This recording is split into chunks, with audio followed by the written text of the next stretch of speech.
Mountain, you're listening to CJSF 90.1 FM on cable 93.9.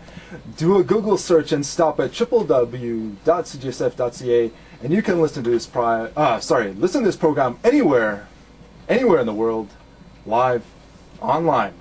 I'm Nick, and I'll be your host for this very special hour of the Jambalaya. We have in-studio guests from the band that has been on various radio internet shows in the UK and Australia. They have been all over the place, have done extensive tours on the West Coast and the US. Yeah. Numerous appearances at festivals and showcases in BC, including Retrofest in 2005.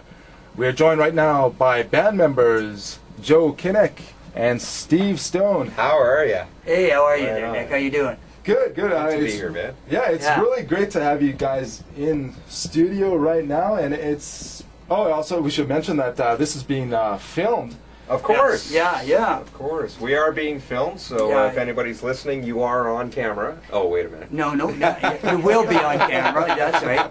Yeah, you will be on camera. And this will be on YouTube and on your MySpace. It's going to be on MySpace and YouTube. It's going to be on for Blue Pie Records that we're on. They're actually asking us. Yeah, record label. Yeah, out of Australia. Yeah, you guys are local, but your label is down under. It's great. And that's all because of all the work we've done on the internet, over the last few years, and the internet radio stations, and all the work we've done with our partner Kenny, who's helped us out, and it's grown. So we got interest from the record label that way, right? So that's how it first started going. Because over about the last 4 years, about to really get 3 to 4 years to really get it going where we wanted it to go. At first, when we first started releasing singles and stuff, that's when we sort of got the buzz going. Basically what happened is that at first we wheeled a couple songs onto the radio, and over in the UK actually they picked it up really quick on university and colleges over there. That sort of started the buzz, and then we started charting over there, and we're charting with the majors and everybody else. And that gave us the confidence to keep going on, and as we kept going, the collective process, we bring in an idea, and then everybody expands on the idea, because we all can all songwrite. So and we're all close friends. We became tighter as a band, and the musicianship is great. Everybody's got a really good working relationship. So songwriting's an ongoing process with us, but it's always developing. So how those songs started out is not necessarily how they ended. They don't sound like that in the beginning, that's for sure, It would have been really neat to actually be in studio when all that collaboration was going on, because, Steve, I've seen you play live around town locally, and you have really good vocals. Thank you. And so it's like there seems to be like this mutual respect, like within the Absolutely. Yeah, you got it, Nick. That's exactly right. Everybody respects each other to a point. We have our differences. Like sometimes we're having rehearsals and working on the songs, and somebody comes in and they're a little tired, and so they get a little grumpy, or sometimes somebody's got to go for a smoke break. Yeah, somebody's got to take a break. Somebody just said something to somebody that really upset the heck out of them, but then they come back and they let it go. So because the focus, as all these years that we've been doing music, is it's actually it's all about the songwriting anyways, right? It's about the song, right? I mean, we all like music because it's about the songs. It sounds corny, but it's actually true. As you do more music over the years, write more music, create more music, it's all about the art, right? It's about the art in the end, right? Everything else is cake and dessert on top of it, right? It's a collective effort, all going for the same goal. Just creating good music that we enjoy playing, and we hope a lot of people enjoy listening to as well. And I hope they enjoy listening to as much as we enjoy playing it too.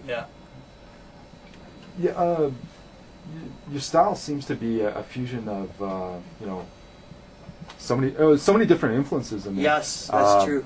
Stones, Beatles, Zeppelin, the Sex Pistols. Well, these are all bands that we grew up with, or well, none of them I guess we really got to know. But Yeah. I don't really want to. Yeah, that's true. But you know, it's like our guy who produces us, Tom Simcoe. Todd Simcoe. Yeah, from Pure.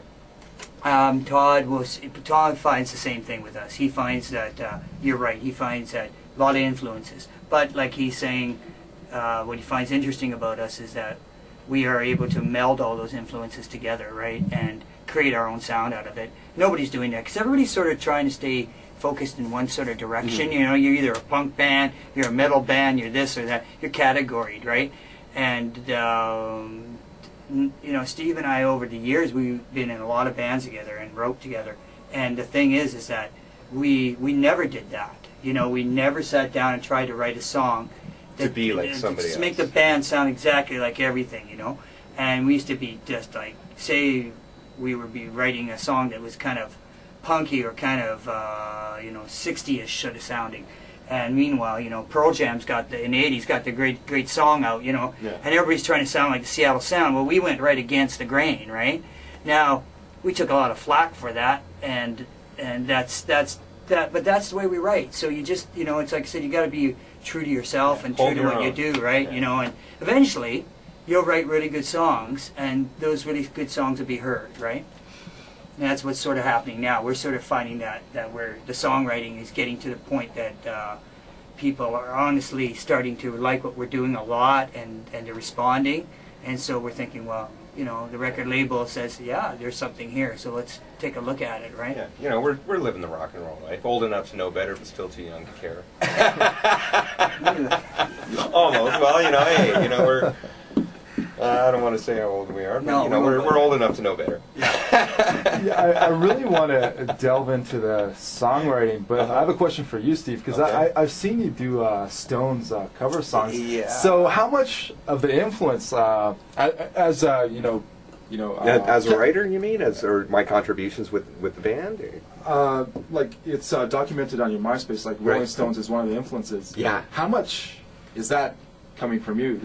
Well, you know, there's 4 guys in the band, 25%, because we're all Stones fans. Yeah, exactly. Yeah, so, yeah, good point. Yeah, just as equally. I mean, I do my own thing on the side as well too. But I mean, this is a big commitment for me, and this is you know, writing original music is very important to me. Yeah, definitely.